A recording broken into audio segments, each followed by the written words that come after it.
ہم سب ایک ایسے مصلح اور ایک ایسے منجی کے انتظار میں ہیں کہ جو آئیں گے تو انسانی معاشرے میں مساوات قائم کریں گے، برابری قائم کریں گے، برادری قائم کریں گے، استحقاق کے مطابق عمل کریں گے، عدل و انصاف پر مبنی حکومت قائم کریں گے، ایمان، اخلاص، اخلاق اور محبت و مودت کی تعلیم دیں گے۔ وہ آئیں گے تو علمی، فکری، عقیدتی اور اخلاقی انقلاب برپا کریں گے۔ تمام مسلمان ایک ایسے مصلح اور ایک ایسے منجی کے منتظر ہیں۔ وہ آئیں گے تو انسانیت کو ایک حیات جدید سے آگاہ کریں گے، ایک نئی زندگی انسانی معاشرے کو ملے گی، ایک حیات جدید، ایک تازہ زندگی، بلکہ ہم کہہ سکتے ہیں کہ زندگی سے، اصل زندگی سے آشنا کریں گے۔ وہ زندگی ہے، نہ ان کی یہ زندگی کہ جس میں آج ہم وقت گزار رہے ہیں، اور جس زندگی کو آج ہم گزار رہے ہیں یہ بے معنی زندگی ہے، بے مفہوم زندگی، بے ارزش زندگی ہے۔ اس میں دربدری، خاکساری، رنج و مصیبت زیادہ ہے، تکلیفیں زیادہ ہیں۔ تو وہ جب انقلاب لے کر آئیں گے تو اس کے بعد جب ظلم و ستم کا خاتمہ ہوگا، جب ناانصافیوں کا خاتمہ ہوگا، جب ہر قسم کی بدیوں کا اور برائیوں کا خاتمہ ہوگا، تو اس وقت جس زندگی سے وہ ہمیں آشنا کر دیں گے وہ حقیقی زندگی ہوگی۔ وہ آئیں گے، ہر قسم کی غلامی کا خاتمہ کریں گے، سب اس کے منتظر ہیں۔ وہ عظیم مصلح اور وہ عظیم منجی جس کا اسم مبارک مسلمانوں میں مشہور و معروف یہ ہے کہ ان کے نام نامی مہدی ہیں، اور پیغمبر اسلام اور امیر المؤمنین اور حضرت زہرا مرضیہ سلام اللہ علیہم اجمعین ان کی اولاد میں سے ہوں گے۔ ہم سب کا یہ عقیدہ ہے اور اسی کے انتظار میں ہے۔ اب ایسی بہت سی خصوصیات جو ہیں مسلمانوں کی دینی، فکری، عقیدتی متون میں، احادیث میں، روایات میں، تاریخ میں خصوصیات اس ہستی کے لیے بیان ہوئی ہے جس نے ظہور فرمانا ہے، جس نے دنیا کو دگرگون کرنا ہے، جو عدل و انصاف پہ مبنی معاشرہ قائم کرنا ہے، اس کی خصوصیات بیان ہوئی ہیں۔ تو خلاصہ ہم سب اور تمام مسلمین ایسے مصلح و منجی، اور وہ بھی شخصیت الہی، اس کے ظہور کے انتظار میں ہیں۔ ہم بھی منتظر ہیں اور باقی تمام مسلمان بھی۔ تو سوال یہ ہے، یہاں تک سب مانتے ہیں، سوال یہ ہے کہ ہم سے مراد وہ جو ظہور کا عقیدہ رکھتے ہیں اور انتظار کرتے ہیں، ہم میں اثرات انتظار پائے جاتے ہیں یا نہیں پائے جاتے؟ سوال یہ ہے تاکہ ہمیں پتہ چلے کہ صحیح معنوں میں منتظر کون ہے۔ اب جن میں اثرات انتظار موجود نہ ہو، ہم نہیں کہہ سکتے کہ وہ منتظر حقیقی، منتظر واقعی ہے۔ کچھ لوگ وہ ہیں جو صرف زبانی طور پہ یہ کہتے ہیں کہ ہمیں انتظار ہے، دعویٰ ہے انتظار کا، حقیقت انتظار ان میں متجلی نہیں ہے۔ تو کیا ہم صحیح معنوں میں اس مصلح و منجی کے منتظر ہیں یا نہیں ہے، یہ دیکھنا ہے۔ اس کا جواب آئندہ آئے گا جب اثرات انتظار ہم بیان کرنے کی کوشش کریں گے۔ تو ایک سوال یہ ہے کہ یہ دیکھنا ہے اسلامی روایات اور اسلامی احادیث میں اس انتظار کو عظیم عبادت شمار کیا گیا ہے، اور احادیث مبارکہ ہے کہ افضل اعمال امتی انتظار الفرج، کہ میری امت کے افضل ترین، برترین، بالا ترین، بہترین اعمال میں سے بہترین عمل ظہور کا انتظار کرنا ہے، فرج و گشائش کا انتظار کرنا ہے۔ انتظار فرج، انتظار ظہور ہماری عبادات میں، ہمارے اعمال میں بہترین و برترین۔ تو سوال یہ ہے کہ اس انتظار کو کیوں افضل ترین عمل قرار دیا گیا ہے کہ امت کے اعمال میں یہ بہترین عمل ہے؟ کیا انتظار کا عقیدہ، یہ تیسرا سوال ہے کہ انتظار کا عقیدہ خالص اسلامی عقیدہ ہے یا یہ عقیدہ اسلامی نہیں ہے، فطری نہیں ہے، بلکہ یہ عقیدہ شکست خوردہ انسانوں کی فکر کا نتیجہ ہے۔ جب انسان ناکام ہو جاتا ہے معاشرے میں دوسری قوموں کے مقابلے میں، تو ان میں شکست خوردہ ذہنیت ہوتی ہے، وہ اپنی شکست کو چھپانے کے لیے اور جینے کے لیے کسی بہانے کی تلاش میں ہوتے ہیں، تو انہیں حوصلے کی ضرورت ہوتی ہے۔ تو وہ کیا کرتے ہیں؟ وہ اس قسم کے عقیدے تراشتے ہیں کہ آئندہ نزدیک میں وہ ہستی آئے گی، وہ ہماری مدد کریں گے اور ہم جئیں گے اور ہمارے لیے فتح و کامرانی ہے۔ تو کیا عقیدہ انتظار، عقیدہ ظہور اور عقیدہ مہدویت شکست خوردہ ذہنیت کی پیداوار ہے یا واقعاً اسلامی عقیدہ ہے، فطری عقیدہ ہے جس کی بنیاد فطرت پر ہے؟ کیا اس عقیدے کا انسانی فطرت سے تعلق ہے یا یہ عقیدہ انسانوں پر تھوپا گیا ہے، لاگو کیا گیا ہے؟ اس کا فطرت سے، اسلامی متون سے، روایات سے اور فکر و عقل سے کوئی اس کا سروکار نہیں ہے۔ یہ مہم سوالات ہیں کہ جن کے جوابات ہمارے پاس پختہ، مضبوط، مستحکم دلائل کے ساتھ، عقلی اور نقلی دلیلوں کے ساتھ ہونا چاہیے، اور سر فہرست خود ہمیں یقین حاصل ہونا چاہیے کہ واقعاً یہ جو انتظار میں کر رہا ہوں کسی کے ظہور کا، کہ یہ واقعاً درست عمل ہے یا ایک غلط اقدام ہے میری طرف سے جس کی کوئی دلیل نہیں ہے، جس کے بارے میں کوئی برہان نہیں ہے، کوئی آیت نہیں ہے، کوئی احادیث نہیں ہے، کوئی عقل جس کی تائید نہیں کرتی۔ کیا یہ عمل ایسا عقیدہ ہے، ایسا عمل ہے؟ یہ دیکھنا چاہیے ہمیں۔ تو لہٰذا بعض مستشرقین، وہ جو اسلام سے باہر ہیں اور اسلام کا مطالعہ کرتے ہیں، بعض مستشرقین کا کہنا یہ ہے کہ یہ عقیدہ انسانی فطرت سے تعلق نہیں رکھتا، فطرت انسانی اس کی تائید نہیں کرتی، بلکہ یہ عقیدہ شکست خوردہ ذہنوں کی پیداوار ہے۔ وہ قومیں جنہوں نے شکست کھائی ہیں، وہ مکتب جس نے شکست کھایا ہے، یہ شکست خوردہ مکتبوں کی ذہنیت کی پیداوار ہے۔ بعض مغرب زدہ ذہنوں کا خیال یہ ہے کہ یہ عقیدہ خالص اسلامی نہیں ہے، یعنی اصلاً یہ عقیدہ اسلامی نہیں ہے، بلکہ یہودی اور عیسائی طرز فکر سے حاصل شدہ ایک عقیدہ ہے، یہودیت سے لیا گیا ہے، عیسائیت سے لیا گیا ہے، یہ عقیدہ اسلامی نہیں ہے۔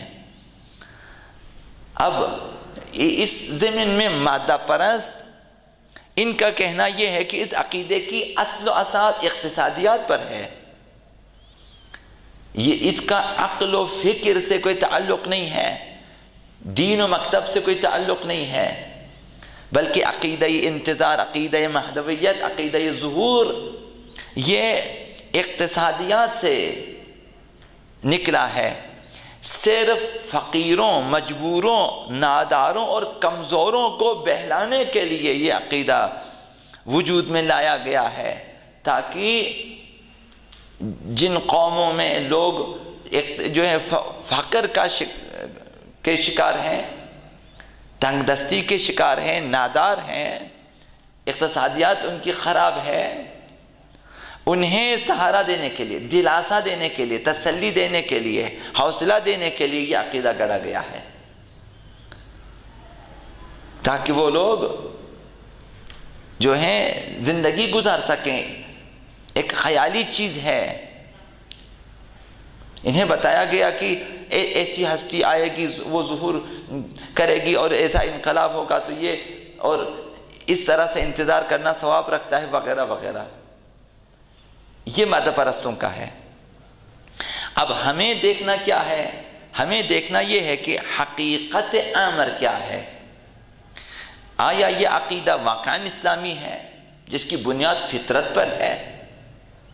عقیدہ عقل سے مربوط ہے اور عقلی چیز ہے، یا یہ عقیدہ ایسا نہیں ہے، اس کا اسلام سے، عقل سے، فطرت سے تعلق نہیں ہے، اقتصادیت سے ہے، جیسا کہ مادہ پرست کہتے ہیں، یا اس عقیدے کا تعلق جو ہے وہ شکست خوردہ ذہنوں سے ہے، ان کی پیداوار ہے۔ یہ عقیدہ محض گھڑا گیا ہے تاکہ فقیروں کو، ناداروں کو اور شکست خوردہ افراد کو تسلی دیا جائے، حوصلہ دیا جائے۔ ہمیں حقیقت امر جاننا ہے۔ تو حقیقت ہماری نظر میں اسلامی متون کے مطابق، اسلامی نقطۂ نگاہ سے حقیقت امر یہ ہے کہ اس عقیدے کا تعلق نہ صرف انسانی فطرت سے ہے، بلکہ فطری ہونے کے ساتھ ساتھ یہ عقیدہ یہ ظہور و انتظار و مہدویت، یہ عقیدہ جو ہے خالص اسلامی عقیدہ بھی ہے، فطری بھی ہے، اور اس کے ساتھ ساتھ خالص اسلامی بھی ہے۔ اب دوسرے نظریات، اب یہاں پہ اگر کہیں کہ اگر فطری عقیدہ ہے، فطری چیز ہے، اور اسلامی خالصتاً اسلامی ایک عقیدہ ہے جو کہ فطرت و عقل کی بنیاد پر ہے اور ہم آہنگ ہے انسانی فطرت سے اور انسانی عقل سے اور اسلامی متون سے، روایات سے ہم آہنگ ہیں، تو پھر جو دوسرے نظریات ہیں وہ کیسے وجود میں آئے؟ وہ جن کا کہنا یہ ہے کہ یہ اقتصادیات کی پیداوار ہے، یہ شکست خوردہ قوموں کی پیداوار ہے، یہ فقیروں کی خاطر ہے، یہ ناداروں کی خاطر ہے، تو یہ عقیدے کہاں سے پیدا ہوئے ہیں؟ تو دوسرے نظریات جو بیان ہوئے ہیں، یا تو متعصب اور منافع پرست لوگوں کی طرف سے جان بوجھ کر اسلامی عقائد کو اور اسلامی نظریات کو کمزور اور بے بنیاد دکھانے کے لیے بیان کیا گیا ہے۔ اسلام دشمن عناصر بہت ہیں، متعصب ہیں، اسلام کے بارے میں حساس ہیں، وہ لوگ وہ چاہتے ہیں کہ جو عقیدہ اسلام میں ہے انہیں سوس دکھایا جائے، کمزور بتایا جائے، اس لیے انہوں نے ایسی باتیں کہی ہیں تاکہ اسلامی نظریات کو، اسلامی نقطۂ نگاہ کو کمزور کر دیا جائے۔ یا کچھ وہ لوگ ہیں جنہیں اسلامی متون سے آشنائی نہیں ہے، اسلامی نظریاتی مسائل پہ انہیں عبور حاصل نہیں ہے، تمام اسلامی نقطۂ نگاہ اور کتابوں کا اور آیات و روایات و تفاسیر کا مطالعہ نہیں ہے، ان کے پاس معلومات کم ہے اور اپنی کم معلومات کی بنیاد پر انہوں نے ایسی باتیں کی ہیں۔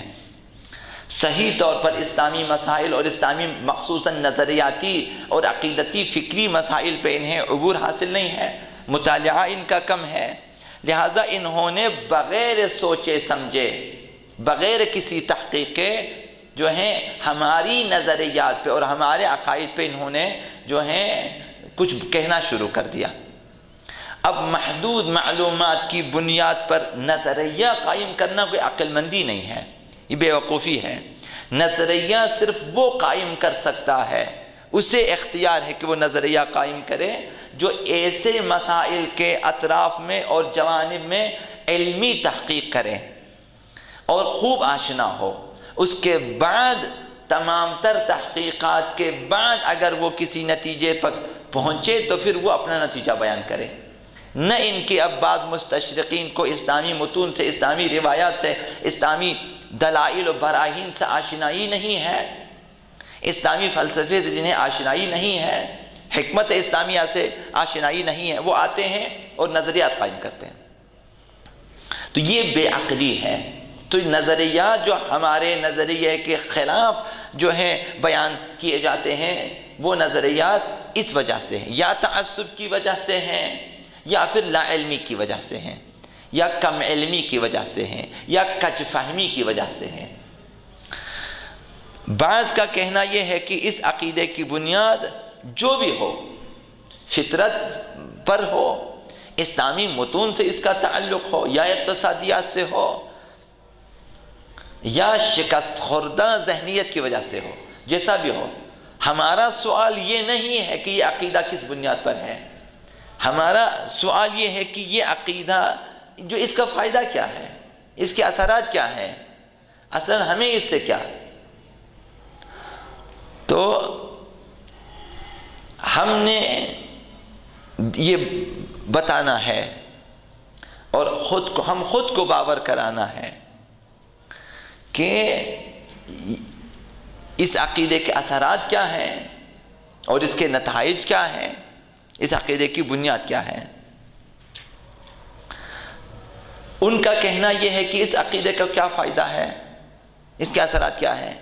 وہ یہ کہتے ہیں کہ ہم نے جو دیکھا ہے اس مکتب میں، اس نظریے کے قائل لوگوں کو جو ہم نے دیکھا ہے، ہم نے دیکھا کہ وہ ہمیشہ رنج و محن میں ہے، ہمیشہ تکلیفوں میں ہے، ہمیشہ مشکلات میں زندگی گزارتے ہیں، ان کی زندگیاں مسائل و مشکلات کی شکار ہیں، اور وہ ایسے لوگ ہوتے ہیں جو عموماً ذمہ داریوں سے بھاگتے ہیں، ذمہ داری قبول نہیں کرتے، غیر ذمہ دار لوگ ہیں۔ ان کا کہنا ہے کہ یہ نظریہ جس کے کچھ لوگ پرچار کرتے ہیں وہ غیر ذمہ دار لوگ ہیں، بھاگنے والے لوگ ہیں، فساد کے مقابلے میں خاموش تماشائی بنے ہوتے ہیں، اور فسادات کو ختم کرنے کے لیے، فسادات کا مقابلہ کرنے کے لیے آمادہ نہیں ہے، کوشش نہیں کرتے کہ ظلم کا خاتمہ ہو۔ یہ ایسے لوگوں کے عقائد ہیں۔ اس عقیدے کے اثرات خوشایند نہیں ہیں۔ یہ عقیدہ انسانوں کو اور زیادہ کاہل بنا دیتا ہے، یہ کہہ کر کہ کوئی آئے گا، سارے کام، ساری مشکلات اس نے ٹھیک کرنا ہے، لہذا ہم میں سستی پیدا ہو، ہمیں کچھ کرنے کی ضرورت نہیں ہے، وہ نجات دہندہ آئے گا تو سارے امور وہ ٹھیک کریں گے، تو اور زیادہ کاہل بنا دیتے ہیں۔ اب ہمیں دقت کرنی ہے، یہ سوالات آئندہ بھی پیش ہوں گے آپ کے لیے، شاید 1400 سال پہلے بھی ایسے واقعات پیش آئے ہیں، ایسے سوالات سامنے آ گئے ہیں، اور آج بھی یہی سوالات کریں گے آپ سے۔ اب آپ کے پاس دقت ہونی چاہیے، توجہ ہونی چاہیے کہ آپ خود اسلامی متون میں جا کر مطالعہ کریں، عقلی فطری دلیلوں سے آشنا ہو جائیں۔ اب دقت کریں، کیا یہ عقیدہ واقعاً شکست خوردہ ذہنیت اور شکست خوردہ افکار کا نتیجہ ہے، یا اس کی بنیاد اقتصاد ہے، فقر و ناداری و تنگ دستی و غربت و افلاس کی وجہ سے ایسے عقائد گڑے گئے ہیں، یا اس عقیدے کا عقیدہ انتظار ظہور یعنی عقیدہ مہدویہ، یا اس عقیدے کا تعلق انسان کی فطرت سے ہے۔ اس عقیدے کے اثرات مفید ہیں یا ضرر رسان، یہ ہمیں دیکھنا چاہیے، چونکہ ہم یہ عقیدہ رکھتے ہیں۔ لہٰذا اب ہم ایک بات جس کی طرف اشارہ کرنا چاہیں گے، اور باقی انشاءاللہ العزیز آئندہ آپ کی خدمت میں ہم عرض کریں گے، وہ یہ ثابت کرنا ہے اور کسی حد تک اشارہ کرنا ہے کہ یہ عقیدہ انتظار ظہور یہ فطری بنیادوں پر ہے، اس کی بنیاد انسانی فطرت پر ہے۔ انسان کے وجود کے اندر جو فطرتیں، جو طاقتیں خداوند متعال نے رکھ دی ہیں، اس فطرت میں یہ چیز موجود ہے۔ ہمارا کہنا یہ ہے کہ عقیدہ انسان کے افکار پریشان کا نتیجہ نہیں ہے، بلکہ اس عقیدے کی اصل و اساس، بنیاد انسانی فطرت ہے۔ اس نظریے کی تعمیر فطرت کی بنیادوں پہ ہوئی ہے، نہ افکار پریشان کی بنیادوں پر، نہ اقتصاد کی بنیادوں پر، نہ غربت و تنگ دستی کی بنیادوں پہ۔ اس عقیدے کی بنیاد، اگر اس عقیدے کی تعمیر اگر ہوئی ہے تو فطرت کی بنیادوں پہ ہوئی ہے۔ انسان دو راستوں سے اس عقیدے تک پہنچتا ہے، عقیدہ انتظار ظہور، عقیدہ نجات عالم بشریت۔ مہدویت یعنی مہدویت یعنی ظلم کے خاتمے کا عقیدہ، عدل و انصاف کے قیام کا عقیدہ۔ مہدویت کا عقیدہ یعنی حق کی فتح کا عقیدہ، اچھائیوں کی، بلائیوں کی، نیکیوں کی فتح کا عقیدہ، برائیوں کے خاتمے کا عقیدہ۔ عقیدہ ظہور یعنی یہ انسان دو راستوں سے اس عقیدے تک پہنچتا ہے، ایک اس کی فطرت ہے اور دوسری اس کی عقل ہے۔ فطرت بھی انسان کو اس ظہور کی طرف رہنمائی کرتی ہے، اور انسان کی عقل بھی انسان کو اس راہ کی اس منزل کی نشاندہی کرتی ہے۔ انسان فطری طور پر، ابھی صرف اس بارے میں جو ہے کچھ وضاحت کرنی ہے کہ یہ عقیدہ فطری ہے۔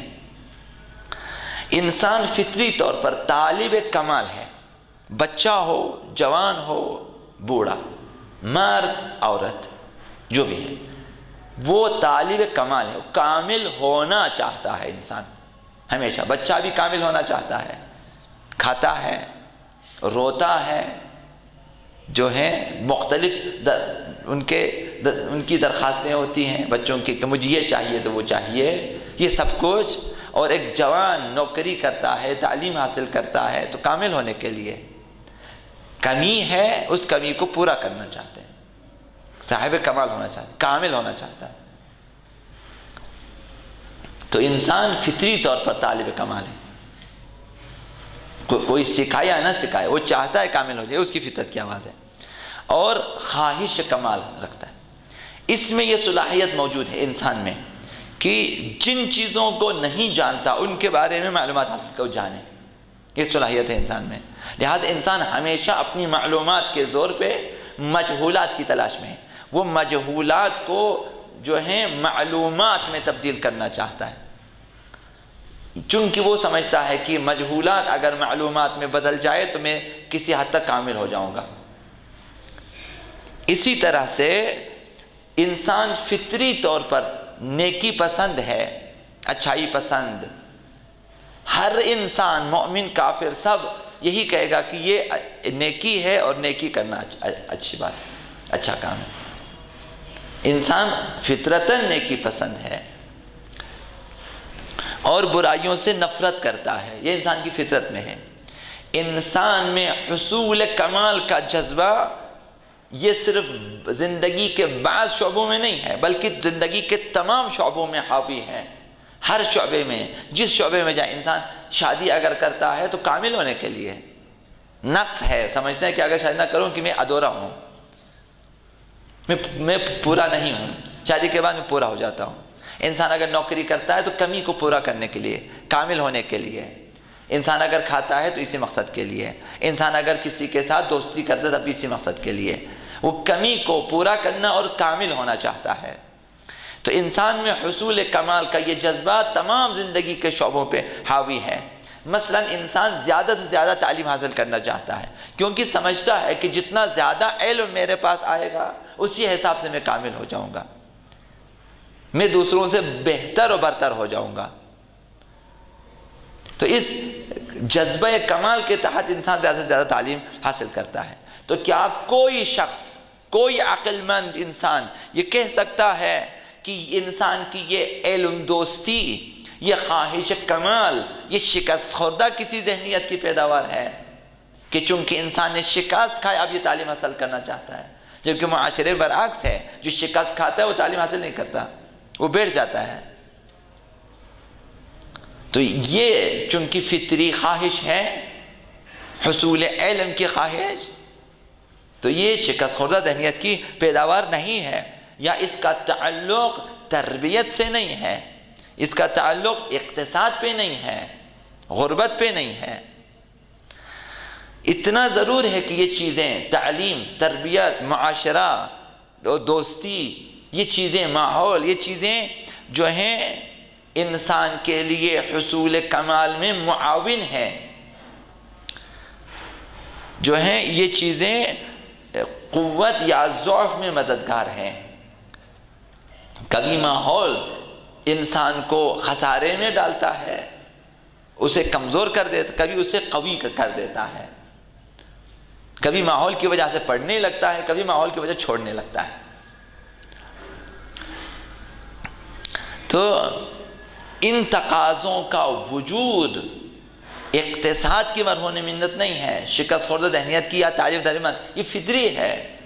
انسان کی تربیت نہ بھی ہو تب بھی حصول علم کی خواہش ہے اس میں، وہ جاننا چاہتا ہے ہمیشہ۔ ہر جاہل سے جاہل انسان بھی جاننا چاہتا ہے، وہ ہمیشہ سوال کرے گا آپ سے کہ یہ کس لیے، یہ کس لیے، یہ کیا ہے، وہ کیا ہے۔ یہی حصول علم کی خواہش ہے، فطری، اگرچہ باقاعدہ اسکول نہ جاتا ہو، اگرچہ باقاعدہ کلاس نہیں لیتا ہو، لیکن جذبہ حصول کمال موجود ہے۔ اسی جذبے کے تحت وہ علم حاصل کرتا ہے، وہ سمجھتا ہے کہ علم کمال ہے تو حاصل کرتا ہے۔ یہ تقاضے تاریخ کے ہر دور میں موجود ہے، ہر قوم میں موجود ہے، ہر جگہ موجود ہے، ہر نسل میں موجود ہے، ہر وقت موجود ہے۔ یہ کہ کوئی چیز، کوئی خواہش اور کوئی ہنر، یہ کوئی تقاضا اگر ہر دور میں رہے، ہر جگہ رہے، ہر فرد میں رہے، اور ہر وقت رہے، ہر نسل میں رہے، ہر دور میں رہے، یہ دلیل ہے کہ وہ چیز، وہ تقاضا اور وہ خواہش فطری ہے۔ یہ فطری ہونے کی دلیل ہے۔ فطرت ہمیشہ اس بنیادوں پر ہے، جیسا کہ پہلے عرض کیا کہ ماؤں کی محبت اپنے بچوں کے ساتھ یہ فطری ہے۔ تو ہر جگہ، ہر دور میں، ہر علاقے میں، ہر نسل میں، ہر وقت مائیں اپنے بچوں سے پیار کرتی ہیں۔ تو یہ تقاضے تاریخ کے تمام ادوار میں ہے، تمام زمانے کے انسان جاننا چاہتے تھے، خواہش کمال ان میں ہے۔ اگر فطری نہ ہوتے، کسی چیز کے فطری نہ ہونے کی دلیل اور نشانی یہ ہے کہ وہ چیز بعض جگہوں پہ پائی جائے گی، بعض جگہوں پہ نہیں پائی جائے گی۔ انسانی عادتیں ہوتی ہیں، یہاں رہنے والوں میں کچھ عادتیں ہیں، دوسرے معاشرے میں رہنے والوں کی عادتیں کچھ اور ہے، وہاں کچھ اور لباس انسان کی عادت ہے، یہاں کچھ اور لباس عادت ہے۔ ہر جگہ ہر قسم کے لوگوں میں ایک ہی قسم کے لباس نہیں ہے کہ اگر ہر جگہ ہر وقت ہر دور میں ایک ہی لباس پہنے تو ہم کہیں گے یہ فطری چیز ہے، وہ عادت ہے انسان کی۔ اب مختلف جگہوں پہ اس کی عادتیں ہوتی ہیں، تو ایک قوم کی عادت دوسری قوم میں نہیں پائی جاتی چونکہ وہ فطرت نہیں ہے، وہ عادت ہے۔ یا ایک چیز ایک قوم میں باعث عزت اور دوسری قوم میں باعث ذلت ہے۔ ہم یہاں بیوقوفوں کو الو کہتے ہیں، بعض ایسے ممالک ہیں جہاں عقل مندوں کو الو کہتے ہیں۔ یہ فرق ہے، یہاں پہ جو ہے یہ چیز ٹھیک نہیں ہے، وہاں یہ چیز ٹھیک ہے، چونکہ فطری نہیں ہے، اعتباری ہے، رسمی ہے۔ تو علم و ہنر، نیکی اور کمال سے انسان کا لگاؤ یہ فطری لگاؤ ہے۔ علم سے، نیکی سے، کمال سے لگاؤ یہ فطری ہے۔ دنیا کی تمام اقوام میں یہ لگاؤ موجود ہے، یہ خواہش موجود ہے، اور تاریخ میں، تاریخ کے تمام ادوار میں یہ خواہش موجود ہے۔ اب عظیم مصلح کا تقاضا، عظیم منجی کا تقاضا، یہ اور اس کے ظہور کا انتظار بھی انہی جذبات کی ایک معیار ہے، انہی فطری جذبات کی ایک معیار ہے۔ انسان فطرتاً چاہتا ہے کہ پرامن رہے، عدل و انصاف رہے، صحت مند رہے، ترقی کرے، فسادات نہ ہوں، ظلم نہ ہوں، یہ انسان فطری طور پہ چاہتا ہے۔ یہ کیوں کر ممکن ہے کہ انسان میں یہ جذبات پائے جائیں مگر اس کے دل میں انتظار کے لیے کوشش نہ ہو؟ جذبات ظہور ہر انسان کے دل میں ہے، یہ آرزو ہر کسی کے دل میں ہے۔ بشریت کا قافلہ اس وقت تک کمال کے ساحل سے ہمکنار نہیں ہو سکتا جب تک اسے کسی عظیم مصلح کا وجود فراہم نہ ہو، ایک ایسی الہی قیادت نہ ملے۔ تو ہم سب، تمام انسان جو ہیں چاہتے ہیں کہ امن رہے، امان رہے، صلح رہے، صفائی رہے، دوستی رہے، محبت رہے، ظلم نہ رہے، فسادات نہ رہے، رنج نہ رہے، غم نہ رہے، تعصب نہ رہے، قوم پرستی نہ رہے، شخص پرستی نہ رہے، انا پرستی نہ رہے۔ سب کی یہی خواہش ہوتی ہے۔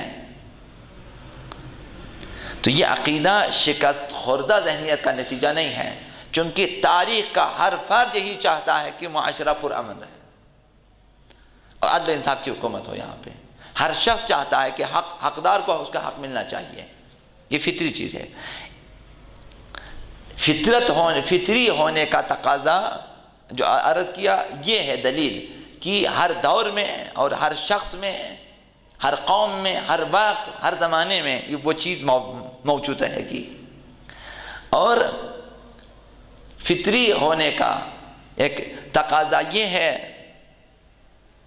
فطری ہونے کا ایک تقاضا یہ ہے کہ جو چیز فطرت میں موجود ہے، جو خواہش، جو طلب فطرت میں موجود ہے، اس کا جواب اس خواہش کے مطابق خارجی دنیا میں وہ چیز موجود ہوگی۔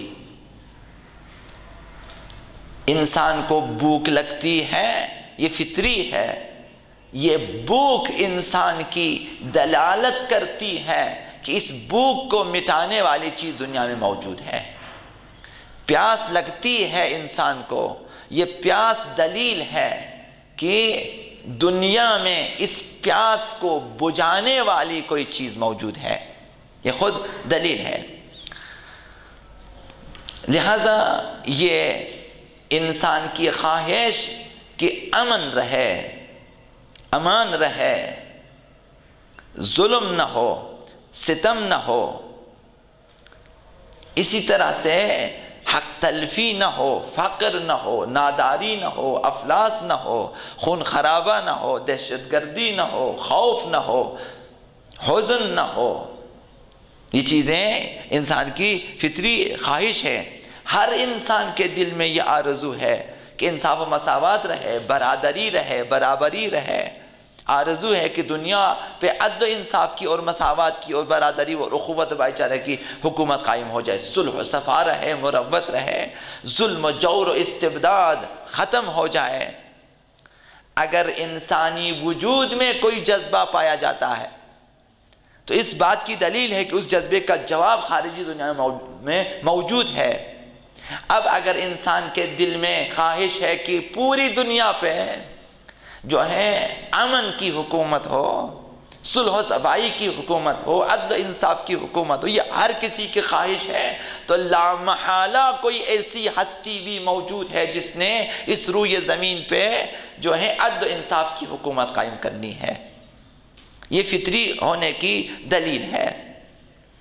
تو لامحالہ موجود ہے، جیسا کہ پیاس، جیسا کہ بھوک، جیسا کہ جنسی خواہش، جیسا کہ حصول کمال کی خواہش، انسان جاننا چاہتا ہے، پس خارجی دنیا میں علم موجود ہے کہ یہ جاننا چاہتا ہے۔